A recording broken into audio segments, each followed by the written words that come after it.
3, 2, 1.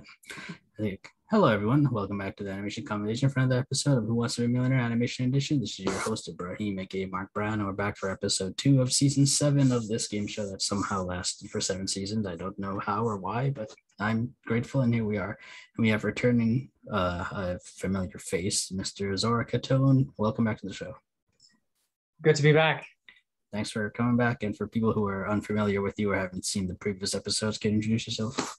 Hello, I am Zora Catone, also known as the Under Apprentice. I'm an all-around Disney fan, just trying to make a little magic on the internet through the means of cosplay, song covers, and other sorts of mischief that involve any kind of nerdy activity. And he is very talented at it, and I'll put links to that below. And for everyone else who's new to this show, this is a 12-question multiple choice show about anything remotely related to the field of animation. As long as Zora keeps getting questions right, he goes high up the ladder. Once he gets one wrong, that's the end of the game. He leaves with last over points for last safe haven. He has 3 lifelines to help him, 50-50. Gets rid of 2 wrong answers, a phone a friend if he chooses. He can call someone for help or ask the expert. This season, our expert is Sean Nasudi, a film critic, a film blogger, and the winner of the game show last season, as well as writer for the Disney Insider. I've asked him all these questions previously, and Zora can see how he answered, decide if he wants to go with that or not. And if Zora makes it to 32,000 points, he gets the 4th lifeline to switch the question for another question with the same amount of points. And after that lengthy introduction, Zora, are you ready to play later? I'm ready. Let's go, sir. I always forget where there it is. Can you see the millionaire screen?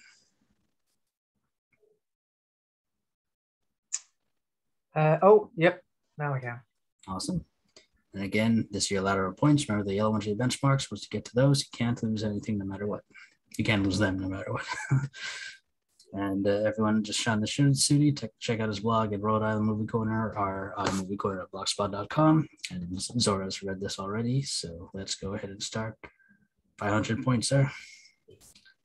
What is the title of the animated 2000 Disney Toon Studios direct-to-video sequel of The Little Mermaid? Today, The Little Mermaid 2 Return to the Desert, The Little Mermaid 2 Return to the Sea, The Little Mermaid 2 Return to Mars, or Little Mermaid 2 Return to Moscow. Answer is B, Return to the Sea. Final answer. Nothing's final, so you say final answer. Your answer is wrong. It's actually Moscow. No, you're right. I haven't seen this one yet, but I've heard from people it's pretty much the exact opposite story of the first movie. Have you seen it? Pretty much. Even the marketing for like the trailers that you would see on the VHS would say, first the Little Mermaid dreamed of life on the land. Now her daughter dreamed. That's the only thing I remember from that. Yeah. So that'd be pretty accurate. That's a pretty accurate summation. And then there's a third one, which I also haven't seen. But one day I'll get to them when I go through my Disney Toon Studios canon one day, but that's not anytime soon. All right, Zora, the next one's 1,000 points. If you get that wrong, you'll leave with nothing. I don't think that's going to happen, but I just have to let you know. 1,000 points. Which of the following animated Disney canon films takes place in ancient Greece? A, Aladdin, B, Hercules, C, Pocahontas, or D, Tarzan? Answer is B, Hercules. Final answer. Well, you're on a roll again. Your answer is correct. Congratulations. No matter what you do, you have 1,000 points today for the rest of the game at least. Hercules, did the Broadway show come out yet, or is that still in production? So yes, it made its premiere, I believe, 1 or 2 years ago. The Public Works, completely free. Okay. Theater in the Park, and I think it had a very limited engagement, but so it's premiered. I don't know if it's currently in the process of being workshopped at all or revised or revamped for a much broader release, but I do know that a limited performance has made its debut. I do hope it gets a wider release, because I think seeing that on stage, especially the scenery and the props, I think that would be amazing. Like portraying Hades and the Hydra and all that. I think that would be something amazing to see. Just like the Hunchback of Notre Dame, which I hope to see in person one day, but Hmm. I don't know when that will ever be.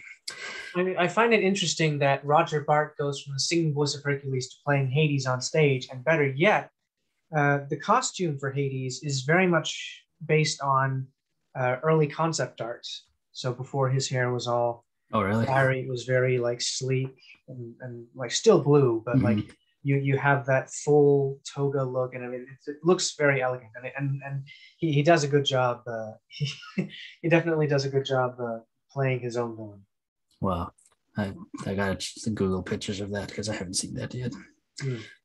Zora, let's keep going. 2,000 points. All right. The Triceratops, Sarah, in the animated 1988 Don Bluth film The Land Before Time, is known as what type of creature in the film? Is A, a flyer, B, a three-horn, C, a swimmer, or D, a long neck? B, three horn. Final answer. Well, your answer is, as you probably know, correct. This is the first time I actually realized her name is called Sarah because she's a Triceratops. I never knew that before until I made this question. I honestly didn't know it was spelled like that. I mean, I knew the name. I just thought, oh, okay, all right. Yeah. That makes sense. So yeah, so that it just clicked in my head when I made this question. For me, Land Before Time is the movie. Surprisingly, I'm not a fan of, but I do like some of the sequels a lot. So Hmm. it's a very odd opinion. Hmm. Hmm. Yeah, because I remember, I think we touched on this in a previous episode. I think it was like a question concerning how many sequels there actually Okay. were. I don't remember how many there are now, but yeah, it's interesting that I know of at least two Don Bluth properties that have gone from pretty darn decent feature film, and then you just have a whole slew of sequels that I don't think anyone except maybe two or three people can actually keep track of. It's crazy, man. I mean, I think they're still making Swan Princess sequels right now. So. Well, that's actually not Don Blue. That's Richard Rich. Oh, is He's it? yeah, Oh, wow. but you're right there. They're still making Swan Princess sequels. Just milk, milk, milk. I don't know I what think the target audience is, but someone must be liking it, I guess. what was it Morgan that had to watch all of them recently? Yeah, I think so. Oh boy, my condolences. Good Morgan, if you're watching this, we send our condolences. Well, Oh boy. don't do it again. All right, Zora, 2,000 points, 5,000. Let's go. The title characters of the Johnny Fedora and Alice Blue Bonnet segment of the animated 1946 Disney Canon package film Make Mine Music are what type of objects? Cars, books, hats, flowers. The answer is C, hats. Final answer. Maybe I made these too easy for you. Your answer is correct. This is my absolute favorite Disney love song, but I don't say that a lot because I know some people say a ballad doesn't count as a love song for some reason. But so that's why I say Once Upon a Dream. But if a ballad is a love song, this is my favorite Disney love No, song. I'd definitely say that counts. Okay, then this is my favorite, and I wish it's more popular. Mm. But then Pixar did their own thing with the Blue Umbrella. Yeah, which yeah. it's like, hey, I think we've done well. They haven't done it already, but it's been done with hats. But I like that too. I still prefer Johnny Fedora instead. Well, you have all your lifelines. 10,000 points. Let's go. The animated Nickelodeon television series SpongeBob SquarePants from 1999 to the present had a spin-off show which debuted in July 2021. What is the title of that show? Is it the Squidward Tentacle Show, the Sandy Cheeks Show, the Patrick Star Show, or the Mermaid Man and Barnacle Boy Show? Answer is C, the Patrick Star Show. Final answer. You sound so hurt to say that. Your answer is correct. So let's talk about that a bit. Is this your thoughts on SpongeBob as a franchise in general or just the show? Here's the thing. I adore SpongeBob. I grew up with it, and I think, a lot of people that are watching this probably did as well. But for me, truthfully, the golden age of SpongeBob were the first three seasons. And then after the first movie, things just kind of went. And then, when Steven Hillenburg came back, and then, things started to get back up again, it still couldn't quite match the same kind of tier that the first three seasons had. And then I know everyone's like up in arms about the fact that he's, supposedly didn't want any spin-offs, but like when the third movie was being made and he had a hand in the third movie, that was clearly just an excuse to introduce Camp Coral. So he knew that such a thing existed. But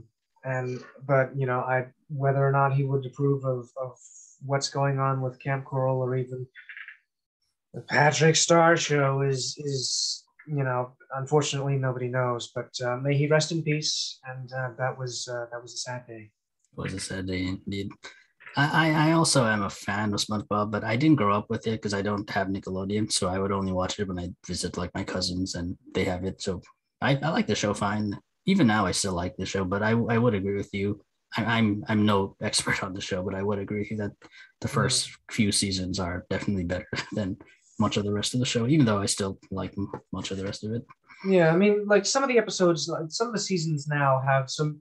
You get the odd gold rock and a pile of peppers, but like even then, it's just sort of like the rest are just you get some really good ones, you get some really really bad ones, and then you get episodes that are just kind of forgettable. To be perfectly honest. Odd gold rock and a pile of peppers. I'm going to be saying that a lot from now on. I just pulled that out of my head, but I'm just reminded of an episode of Emperor's New School that just had that. Nice. So, yeah. Anyway, what's the next question got in store for me? That's a SpongeBob tangent right there. Let's keep going. 20,000. You're 2 away from the next benchmark, and you still have all your lifelines. What is the name of the hometown of the protagonist Rodney Copperbottom in the animated 2005 Blue Sky Studios film Robots? You look happy here. Ratchet Town, Roller Town, Rack Town, Rivet Town. Answer is D, Rivet Town. Final answer. Your answer is, to no surprise, correct.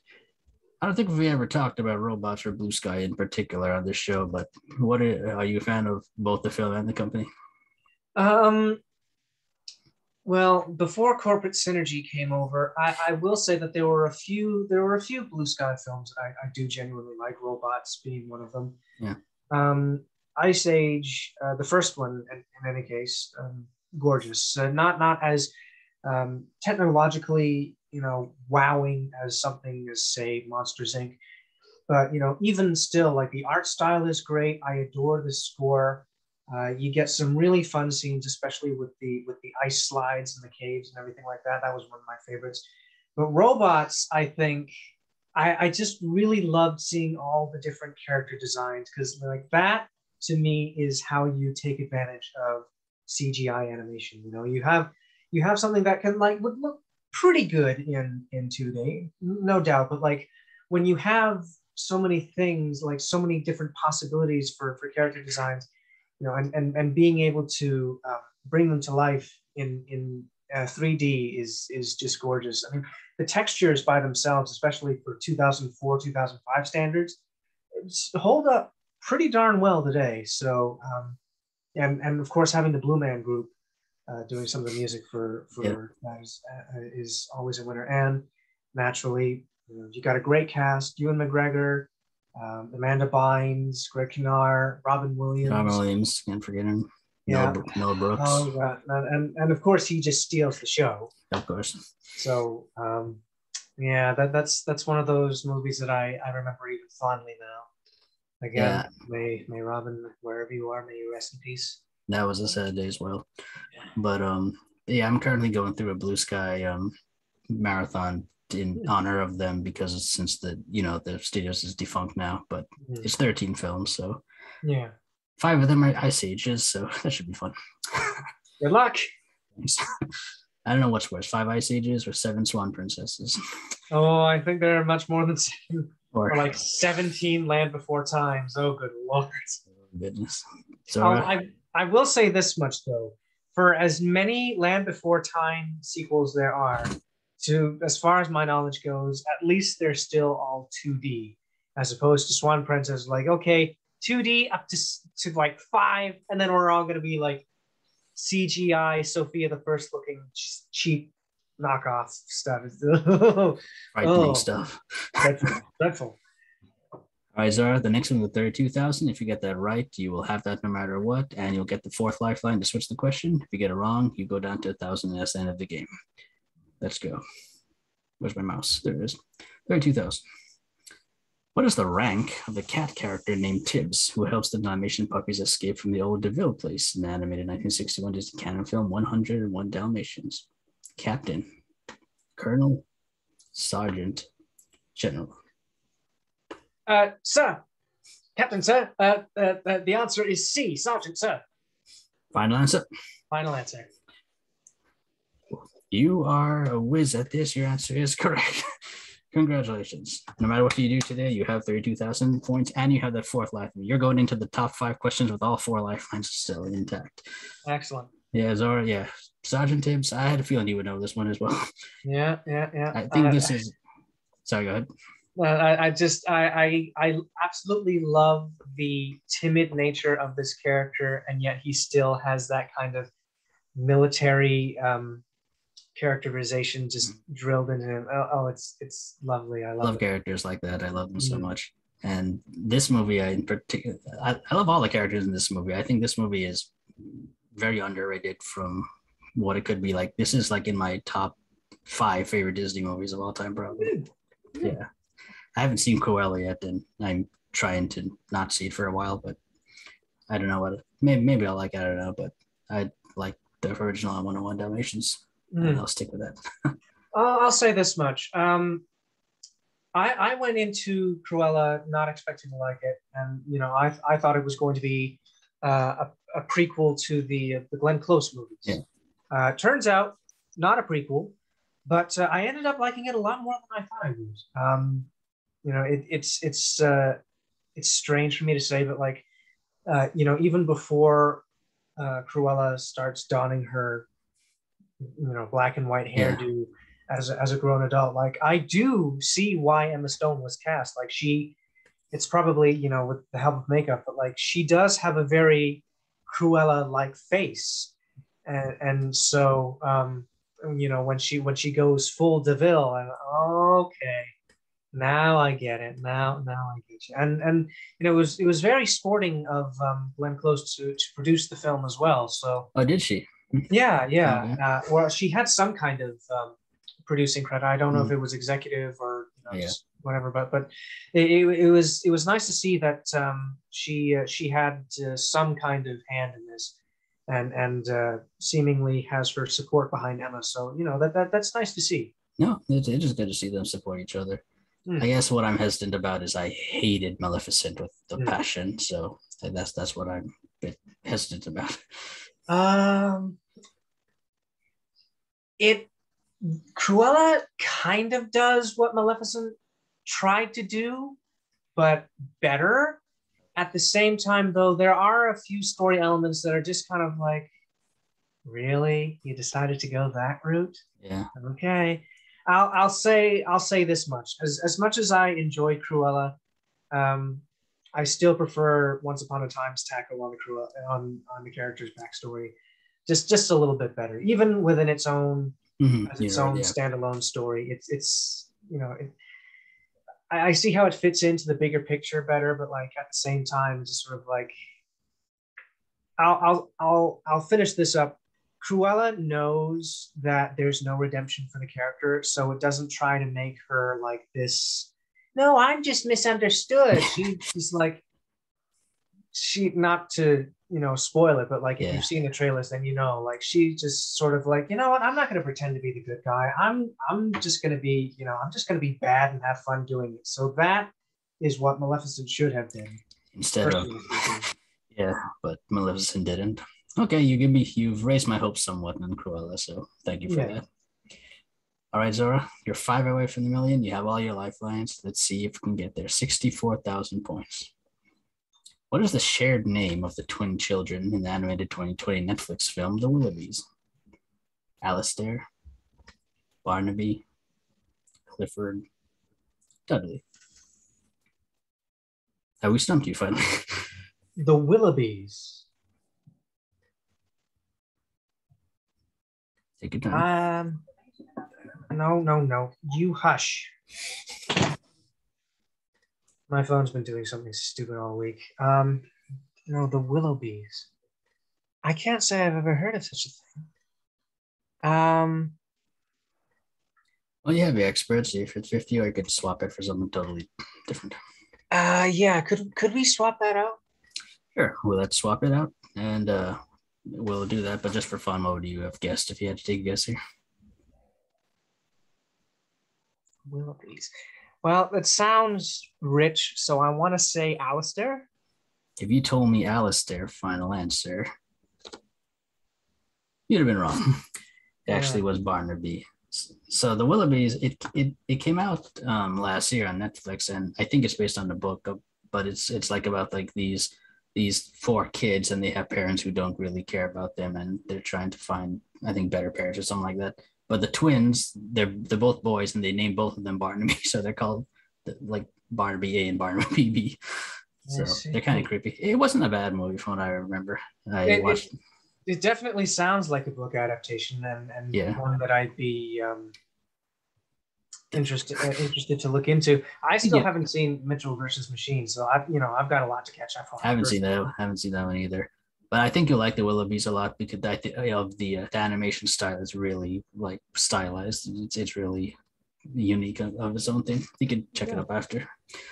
Okay, so we swapped that question for another one worth the same amount of points. My goodness. What is the name of the robot voiced by Awkwafina in the animated 2020 Paramount animation film, the SpongeBob movie Sponge on the Run? Hey, another SpongeBob question. Otto, Chip, Hal, Bolt. Have you seen this one?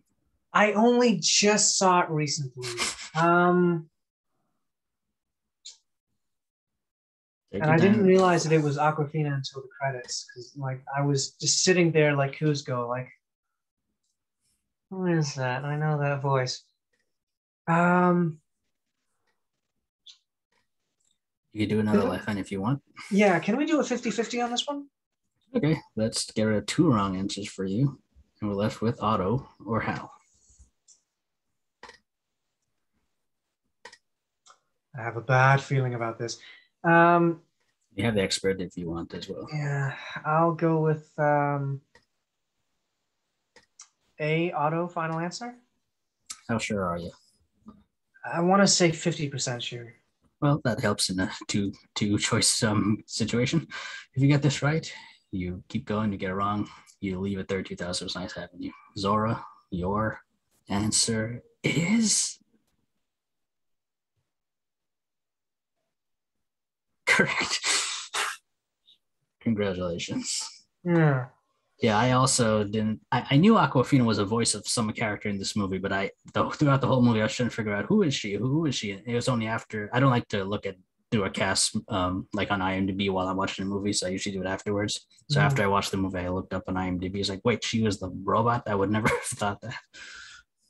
Yeah, because I remember the robots had like some initial primary function that it completely ignored, like either some kind of like auto chef or like auto driver or something like that. So like I knew it had something to do with that. But, Auto, yeah. Just to be sure. Yeah. Okay. Well, there goes two lifelines. Whoop. Well, there goes two, but hey, you got you to 64,000. Great. You still have two experts, and you're 4 away from the million. 125. Okay. Let's go. There we go. Which of the following Tintin comic books was not adapted as an episode of the animated television series The Adventures of Tintin, the one from 1991 to 1992? Tintin in the Land of the Soviets, The Secret of the Unicorn, Destination Moon, A Calculus Affair, which was not adapted. I'm going to have to phone the expert on this one, because this is where I know I'm going to lose. Okay, let's go with the expert. Does he know this one? Sorry, I don't know. Don't think I've ever watched a single episode of the show. I didn't even see the 2011 film. What? I'm so sorry. He's in the same boat like you. Well, have you seen the show? Or I've seen a lot of the show actually. The problem was that I didn't know a lot of the titles, and despite the plots probably giving them away.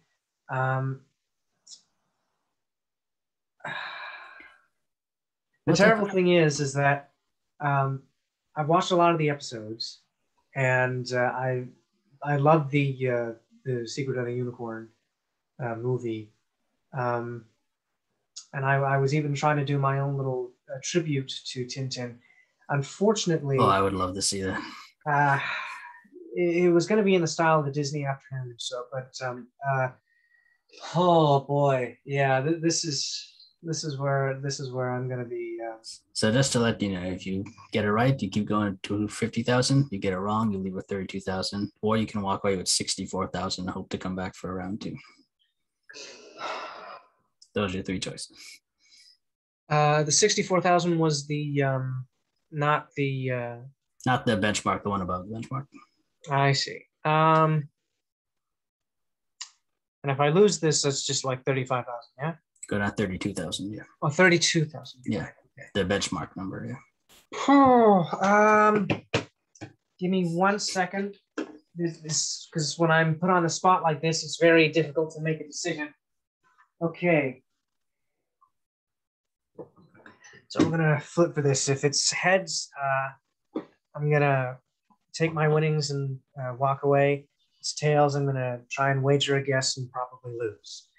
Okay, here we go. I think we did this before in a previous episode, so let's try it again. Whoops. Take 2.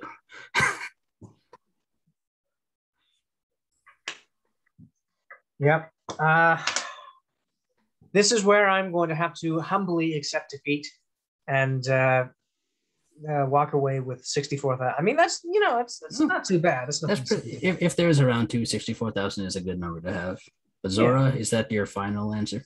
Yeah, I wish I could answer this, but the truth of the matter is, despite having watched a lot of the series, I don't remember it as well as I ought to be able to answer this question. Well, Zora, congratulations. You made the 64,000. I'm proud of you. And if you had to take a guess, what would you say? Well, logically, I'd want to say Secret of the Unicorn, since that'd be Peter Jackson's big chance to say. But if this didn't get to go on the telly, then maybe I should make a movie about it. But I don't know. Something's drawing me close to Land of the Soviets. But I want to say Secret of the Unicorn. If you told me Secret of the Unicorn final answer, you wouldn't have 64,000 right now. Yeah. You have 32,000. It was wrong. What was it really? It was Land of the Soviets, actually. I know. Yeah, I'm thought I could trust you, gut.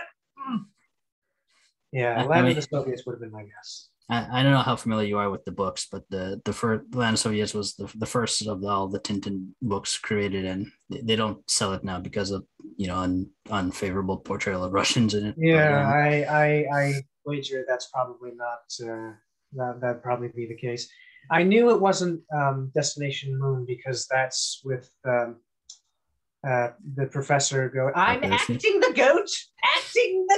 How dare you say such a thing? Oh, I love that. It's great. I love that scene. But what was the other one in the Sahara? No, not in the Sahara. But in any case, I knew that it wasn't those two. But it was either Soviets or Unicorn. But turns out Soviets. Yeah, I should have wagered that guess, but I'm glad I didn't, because, like I said, I would have gone with Unicorn. That would have been wrong. Yeah. So the coin, you went with the coin. My instincts have been lying to me lately, because every time my gut thinks I have the right answer, I will all of a sudden go to another answer, and I'm like, no, that's not right. So yeah, trust your instincts, kids. Always trust your instincts. But yeah, that was fun. I had a fun time. And before we go, is there anything you want to say, or how can people find you online? Yeah, well, I mean, if you want to find me online, I'm not as active as I used to be. I'm hoping to change that, but you can find me on YouTube at Zora Catone, and also on my cosplay account on Instagram as The Other Apprentice Cosplay. Hope to see you there. Awesome. And I'll put links to those below. And for everyone else watching, we've had 2 contestants, 8 more to go. Hopefully one of them can make it to the million. If not, we bring our top 5 back for round 2. And until then, take care. Bye.